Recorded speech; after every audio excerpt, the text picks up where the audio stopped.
economies in the world tied to their GDP. So India today is about $3.6 trillion GDP, and we are pegged to go to about 6.8, 6.9 trillion GDP in 2031. This is based on Goldman's internal research. We will, at that time, become the third largest economy in the world and becoming a greater than $10 trillion economy by 2036. A significant portion on the contribution of that economy is going to come from businesses that will be disrupted via technology, not alone via big techs or not alone via deep tech companies, but every sector that we can put our hands around that has the opportunity to disrupt and to provide services and products to a country with a large demographic like ours.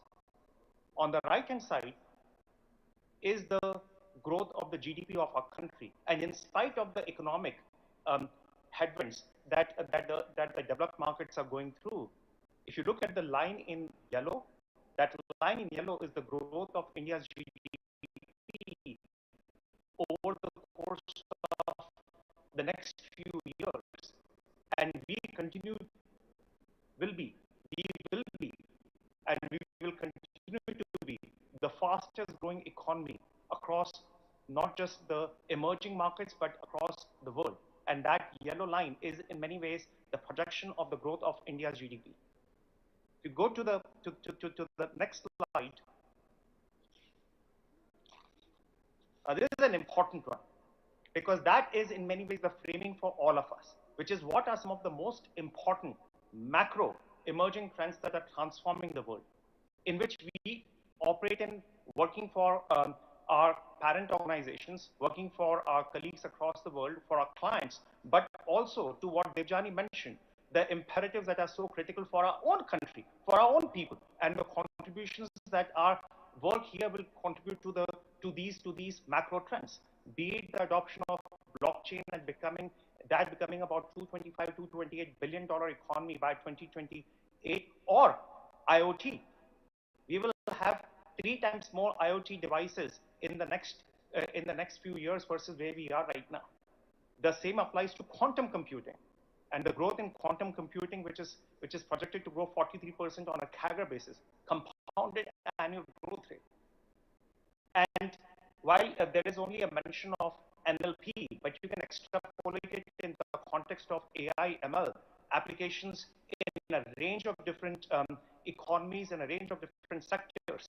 Just NLP is sized up to $43 billion in 2025. Now, peg that against the contribution that we GCCs are collectively making, which is 1% of India's GDP, about 35 billion-ish on an annualized basis. So the opportunity to lift the lid, the opportunity to lift the awareness of what we can collectively contribute to the economy, not just for the organizations that we work for, but in our collective contribution to our country with the talent that we have and with the awareness and the context in which you are operating in, is massive.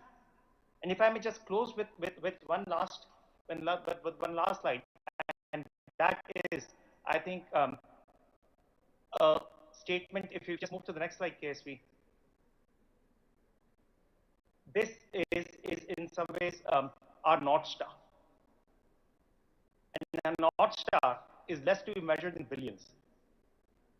It is in hundreds of trillions, tens of trillions of dollars of opportunity in the next couple of decades that will shape the world, that will see an infusion in the capital market activities to the most important imperatives, certainly of our generation and next. Be it ESG, which will see an infusion of about $100 to $150 trillion coming in the next 3 decades, or Web 3.0, which will see an economy exploding to about $8 trillion in the next decade, and the contributions that we continue to have an opportunity to make in fintech, in edtech, in health tech, in deep tech. The list just goes on. And therefore, what we do in working with the universities, what is that we do in grooming our people with that boldness, with that awareness, is in many ways going to be the unlocking factor for many of us. And in perhaps to conclude it, that's the bold vision that is in many ways needed in the seats that we are in to unlock that opportunity.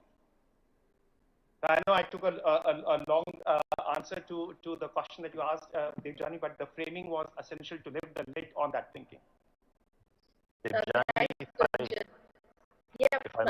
if I actually may add something to that last slide, and especially for our audience, that slide's coming from Goldman. I'm sitting here in an auto company because exactly those keywords are moving the auto industry as well, right? ESG is moving the auto industry. Health is moving the auto industry. Deep tech is moving the auto industry.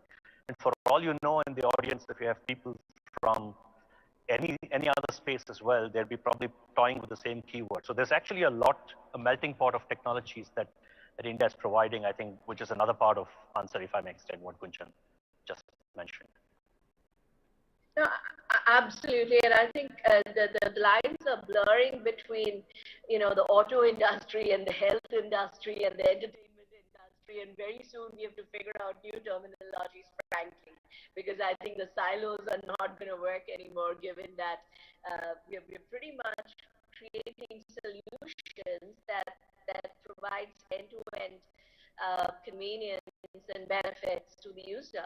Nobody wants to be left out. So, it's a fantastic journey, and both of you, thank you for sharing your perspectives. KSV, I hope that answers your question in terms of what is the opportunity that we see in terms of both contributing to the charter of the mothership companies and also contributing to the India development story. Back to you, KSV. Yeah, that is interesting. What we are now saying, KSV, we can't hear you. I'm saying we talked about the grand opportunity that is available outside. It will also be good to understand from each one of you, what are some of the... we can't hear you, KSV. Get a check done, please. Because I know you're going to be asking up questions, and it's going to be a problem if we can't hear. Okay, we are able to hear you. Perhaps you continue the conversation while we stitch the back end up here.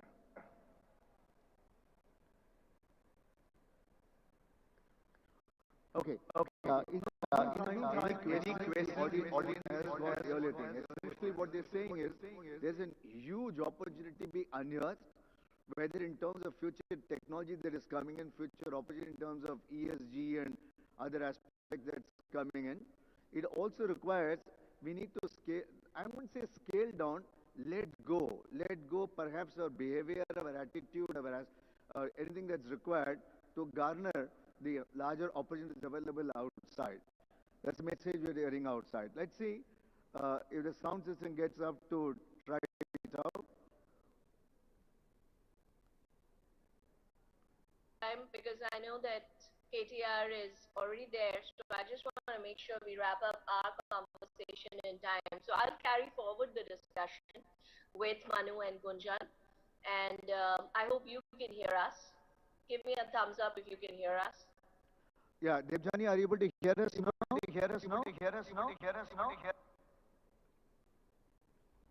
Devjani, Gunjan. We are attempting the hybrid model for the first time, so give us some time to get it perfected. Okay.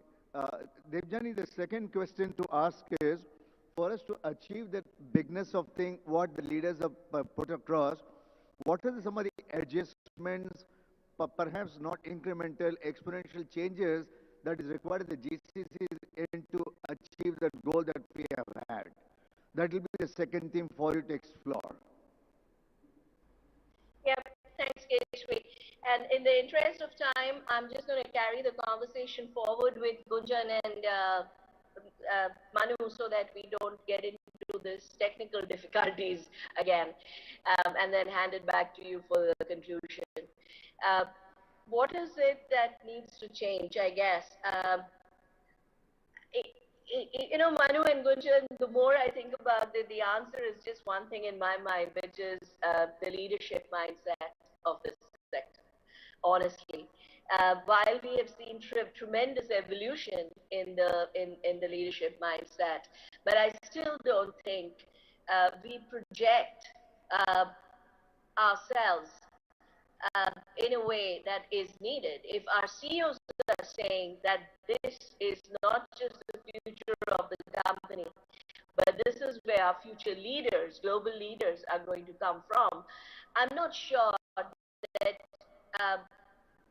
we today as a community are giving that confidence and projecting that back.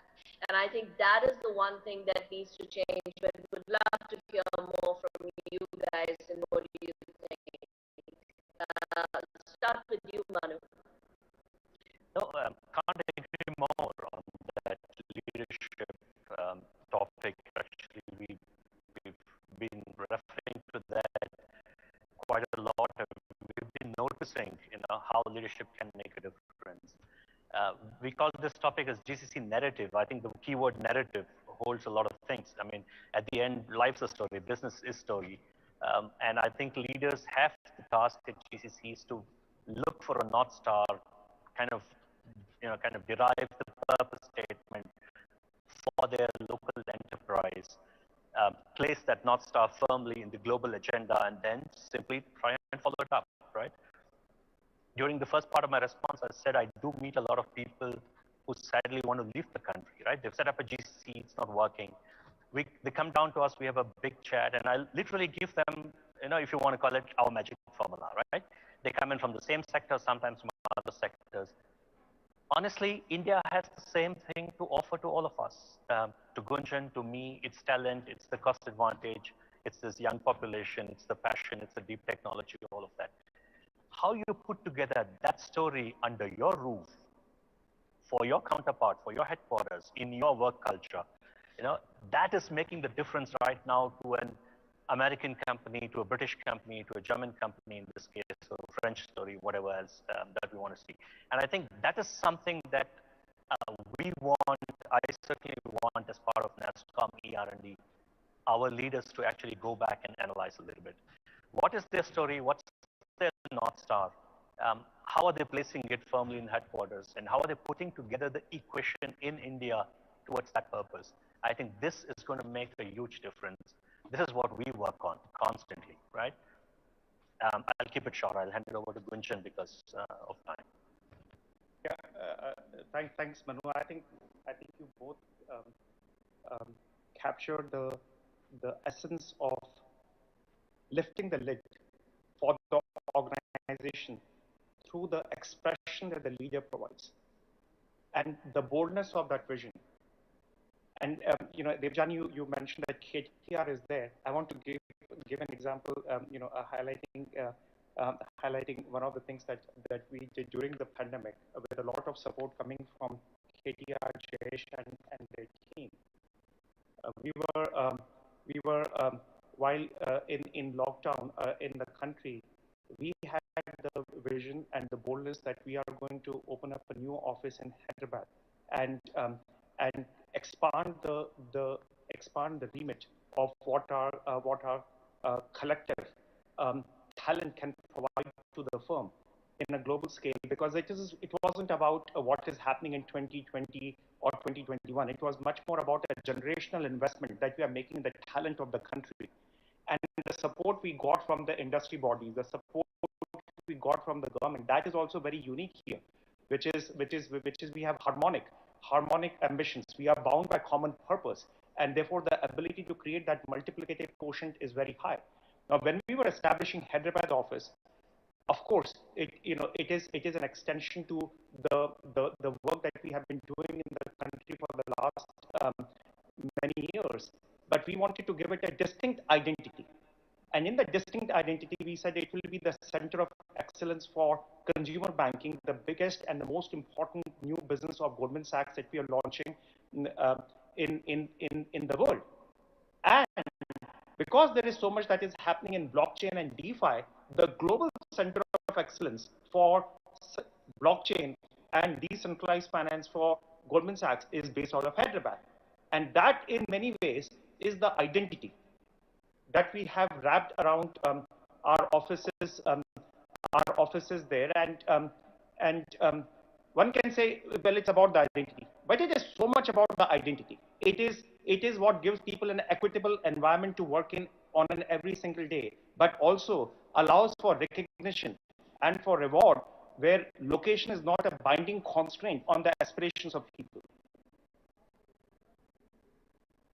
No, brilliantly said, both of you. And I think the message is, let's not get complacent with what we have achieved. Yes, the GCC story is tremendously successful. It has shaped up beautifully, but there is just so much more to be done.